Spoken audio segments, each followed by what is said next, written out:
Namaskar, Om Sai Ram. Today we'll be reading chapter 25 of Shri Sai Satcharita, Achieving the Devotee's Welfare by Granting What is Desired Deeply.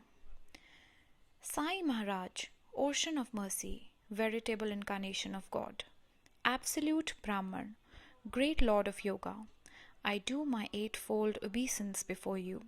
Hail, hail to you, the highest adornment of saints, abode of all auspiciousness, Sai Samarth, the refuge of all devotees. I bow to you, whose desires have been fulfilled. In the last chapter, there was a close study and narration of the wit and humor of Baba. But this Sai, who is fond of his devotees, always kept his devotees pleased. Sai is the embodiment of immense compassion. What is necessary is a singular devotion. For the devotee who has faith and devotion, there would be no lack of fulfillment of desires. Krishna said to Uddhava, "The Sadguru is none but myself. Such a Sadguru should be worshipped with love. This is known as singular or unparalleled devotion." The desire rose within me to write about the life of Sri Sai. He chose the Leelas which are very wonderful and worthy of being listened to, and he immediately got them written by me. Though I did not have the powers nor the knowledge of the Shastras, he gave me, the insignificant one, the inspiration and got the book written by me to bring about an awareness in his devotees. When the order was given to keep the notes, at that time my slight intelligence was enriched with knowledge and courage. Immediately I was emboldened that this Sai, profoundly virtuous, would get his stories collected for the upliftment of his devotees. Otherwise, would I have dared to enter this fair of speech, as this biography is like nectar, that is, the pious from the prasad offered at the feet of the saint. This story of Sai is for the devotees, a place where water is given to the thirsty, but instead of water, it is nectar. Drink to your fill, by Sai's grace, for it removes the problems of the world. This is not a story, but Somakant, from which the stories of Sai ooze like nectar from the moon, which the thirsty devotees, like the chakor, may drink to their fill. Now, loving devotees, with full concentration and without restraint, listen to these pious stories of Sai, which would destroy the sins arising out of Kali Yuga. Once there is singular faith, then all the calamities of that devotee are warded off, and he is granted all that is desired deeply. All the difficulties are resolved. Here is a story to that extent which will demonstrate Sai's love for his devotees. If the listeners hear it with respect, they will feel happy. Therefore, listen with full involvement to this marvelous story, when you will experience what an ocean of compassion Guru Maya is. It is a very brief story, yet without parallel because of the lesson it teaches. Pay attention for a while, and all the problems will be driven away. One prosperous devotee called Damu Anna was a well-to-do Bengal merchant of Ahmednagar. He was greatly devoted to Sai.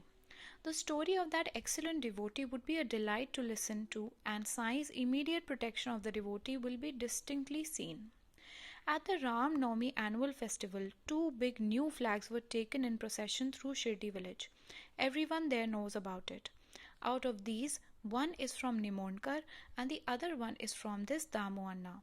This has been their practice since many years, carried out uninterruptedly with love and devotion. Damu Anna had two wives but no issue. After receiving Sai's blessings, he got a son. It was then that he vowed to offer a flag for the Ram Navami festival, and the taking out of the flag in procession every year started from then. The preparations for the procession were made at Kondya, the carpenter's house. From there, the flags were carried in a procession with the reverberations of the musical instruments. These long flags were tied to the two corners of the masjid. Every year, this is an auspicious signal of the beginning of the festival. The fakirs that came there were also sumptuously fed. This merchant observed the Ram Navami in this way every year. Now I present the story of that Damu Anna for the benefit of the listeners. If listened to carefully, you will realize the powers of Sai. His friend from Bombay wrote to him and asked him if he should do a transaction which would result in a profit of 2 lakhs of rupees.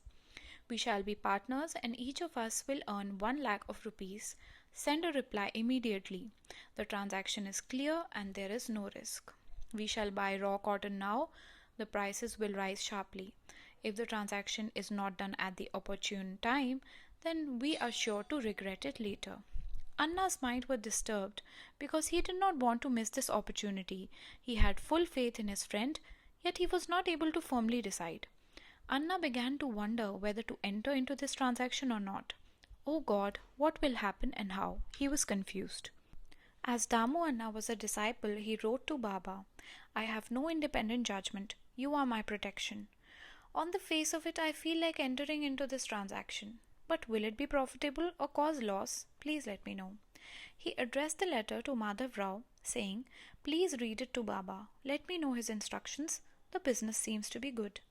The next day in the afternoon, Madhav Rao received the letter. He took it to the masjid and placed it at Baba's feet. What is it, Shama? Why this haste? What is this paper that you have put at my feet? Baba said.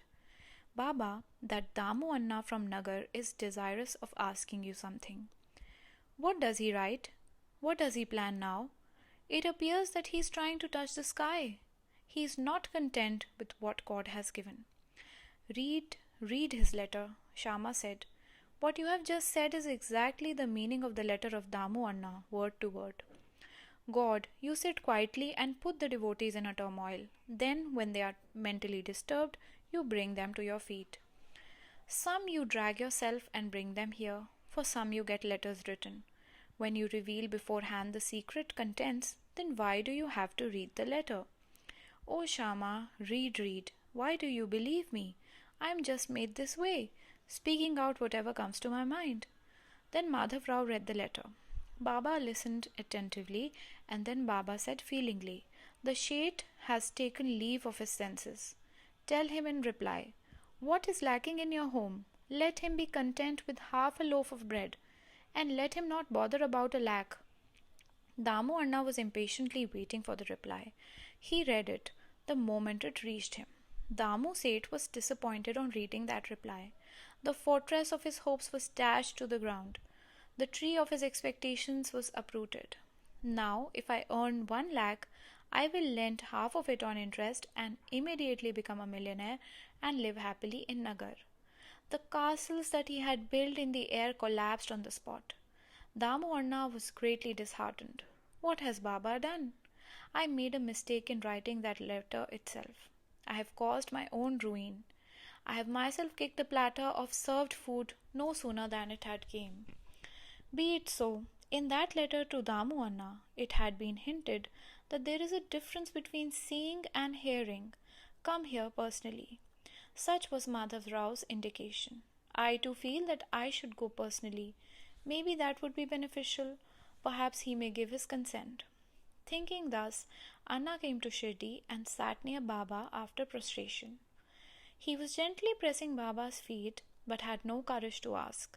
He began to secretly think that he should keep a share of the profits for Baba. Sainath, if you help me in this transaction, I shall offer some part of the profits to you and always remain indebted to you, he thought. He held Sai's feet to his head and Damu Anna sat thus for a while. It is human nature to make decisions and have hesitations. Such thoughts about the transaction were turning round in his mind. Devotees have desires without realizing their true welfare. Only the Guru knows what is in the devotee's interest, knowing the past, present, and the future. However much anyone kept this thought hidden, Sai Samarth dwells within the hearts of everyone as the witness, and he knows the innermost thoughts. When anyone lovingly related his intentions and placed them at Sai's feet and asked for permission with full faith, Sai showed the right path. This was his vow, and all his devotees knew it. He removed the obstacles of all who had completely surrendered. The Guru is the real mother and father. Since numerous births, he is the guardian and protector. He is Brahma, Vishnu, and Shankar, the doer and the one who gets everything done. A child wants sweets, but the mother gives bitter medicine whether the child cries or writhes. This is her loving decision. How can the child know the properties of that bitter medicine and how it will be beneficial at the proper time? Only the mother knows the indications. Even if Anna kept a share, was Baba likely to forget himself? His love was not motivated by gain. He was ever ready to look after the welfare of his devotees. Money and gold were like dust to him. So, what was the value of the share for him? These saints manifest in the world only to uplift suffering humanity. He is a saint who has control over his senses and is free from the vices of ignorance and envy, and whose aim is to bestow favors on others. Though Damu Anna's idea of giving a share was not expressed and was hidden, Baba gave an open reply. Listen to it with respectful attention. Baba was fully aware of the desires of all beings, present, future, past, like an amalak fruit held in the palm. Baba knew very well the future of his devotee. Listen to how he gave timely warnings and spoke clearly. Babu, I am not to be involved in anything. Baba informed him lovingly. Sai does not think this transaction to be good. Anna thought and felt ashamed. Hearing these words of Baba, Damu Anna understood what was meant. He gave up the idea and sat quietly with his head downcast. Again, another idea occurred to him whether he should do some other business like dealing in rice, wheat, and other grains. Listen to Baba's reply. You will buy 5 seeds for a price and sell 7 for the same price. Hearing these words of Baba, Anna felt ashamed. Thus nothing ever happened which was not seen by Sai. Everything, everywhere, was known to him. On the other side, his friend, that is Anna's friend, had troubled thoughts. He did not know what to do. There was even no reply from Anna. Then that shade wrote and told him all that had happened. His friend was surprised on reading it and thought, strange is fate. What a wonderful transaction had come our way. Why did he not think for himself instead of dancing attendance on the fakir? He was unnecessarily lost the gains. God gives, but we lose by our own actions. The mind stops working when evil days are imminent. Why did this fakir have to come in the way of this clear business? What can he say who has given up the normal way of life and goes from door to door like a madman to beg for morsels of food to feed himself? Let it be. He was not destined to have it. Therefore, his mind acted thus. I should look for another partner. Whatever is not destined would never happen. May it be whatsoever. Anna remained content. Someone else became his friend's partner, whose karma dragged him into it. He got into trouble. They had hoped to make money, but suffered reversals. They had losses, as if the fakir's sadka had beaten them. How fortunate is my Damu Anna, very wise. Sai is a true pearl to him, wise and sagacious. How compassionate was he to the devotee. The friend said if he had followed my advice, then he would have lost heavily. He was saved because he followed the fakir. How wonderful was his faith! I laughed at his madness and was proud of my cleverness. It was truly futile. That's the experience I got. I reviled that fakir unnecessarily. If I had followed his advice, he would have given me timely warning also, and I would have not suffered this loss. Now I will narrate one more story and then bring to a close the narration about Anna. The listeners will be happy and will wonder at Baba. See what happened once. A parcel came from Goa. A Mamlatdar named Raleigh sent some famous mangoes. It was addressed to Madhav Rao with the intention that they should be offered at Baba's feet with respect. They were accepted at Kopargaon and brought to Shirdi. When opened in the masjid before Baba, the mangoes were found to be lovely. There were more than 300 and the fruit was full of sweet aroma. Baba saw all of them and gave the lot to Madhav Rao, who put 4 in the kolamba, earthen pot in which Baba put all his food, and took the rest away. As soon as the fruit was put in the kolamba, Baba said, those fruits are for Damu Anna, let them be there. 2 hours later, Damu Anna arrived at the masjid to offer worship with flowers, etc. He had no idea what had happened earlier. Baba began to speak loudly. Those mangoes are for Damia and not ours, even though people are casting covetous eyes upon them. He should take the mangoes for whom they are meant. Why should we have what is for another? He alone should eat for whom they are meant and then die after eating them. Anna naturally accepted them as being prasad. Anna knew fully well not to misinterpret the words as being inauspicious. Anna finished the worship and left. He came again and asked, I do not know to which wife I should give these fruits, the older or the younger. Baba replied, give to the younger one. She will have 8 children, 4 boys and 4 girls, all caused by this Amri Leela. Since he had no children, he had made a lot of efforts. He had invoked saints and sages to get their blessings.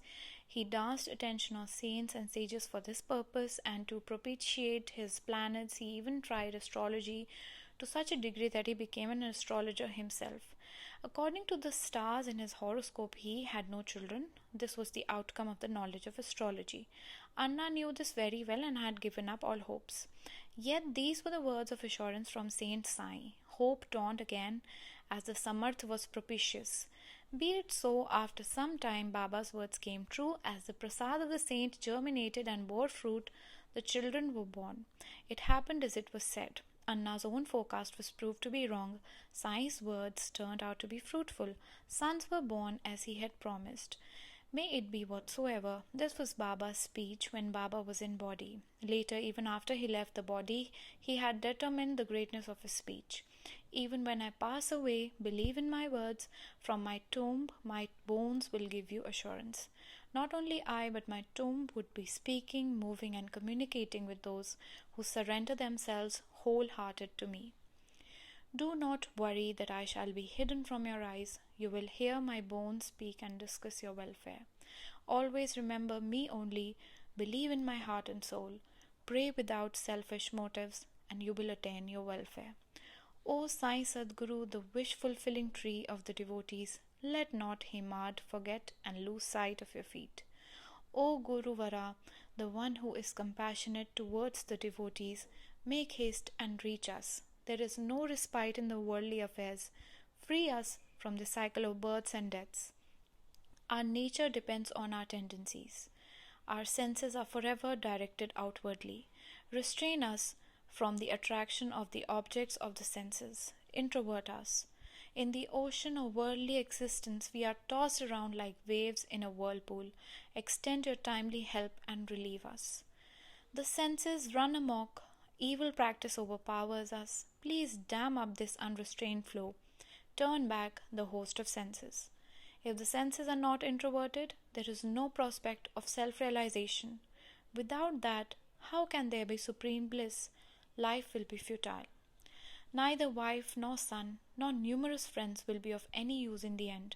You alone are the lasting friend for the final journey. You are the giver of joys and salvation. Unravel the net of actions and sins and free us from its misery. Uplift the poor and the meek with the power of a grace Maharaj. Destroy from their roots evil tendencies and argumentative habits. Let our tongues get a passion for chanting the name, O pure Sai Raya. Grant to me the ability to love you so intensely that I may forget all my resolves, doubts, even my body and home. Take away my ego also. Make me ever remember your name and forget all other things. Remove the restlessness of a mind and make it steady and calm. If you just clasp us, the darkness of night of our ignorance will vanish and we shall live happily in your light. What more can we desire? That you made us drink the nectar of your life story and awakened us from our slumber is due to your grace. Isn't this something extraordinary? The next chapter is sweeter than this. The listener's longing will be satisfied. Their love at Sai's feet will increase. Their faith will also be strengthened. Once a devotee came for darshan after obtaining permission from his guru. On bowing at Sai's feet, his faith in his own guru was strengthened. Similarly, another gentleman who was rich but having great problems came for Sai's darshan with his son and his wife. How his desire was fulfilled and his epileptic son was cured by mere darshan. He was also reminded of an earlier experience. Therefore, Hemad surrenders to Sai and respectfully requests the listeners to become inclined towards Sai's stories and make the listening meaningful. May there be well-being. This is the end of the 25th chapter of Shri Sai Samartha Satcharita, written by the devotee Hemad Pant, impelled by saints and virtuous people, called Achieving the Devotee's Welfare by Granting What is Desired Deep. Shri Sadguru Sainath Arpan Mastu. Shubham Bhavatu. Namaskar. Om Sai Ram.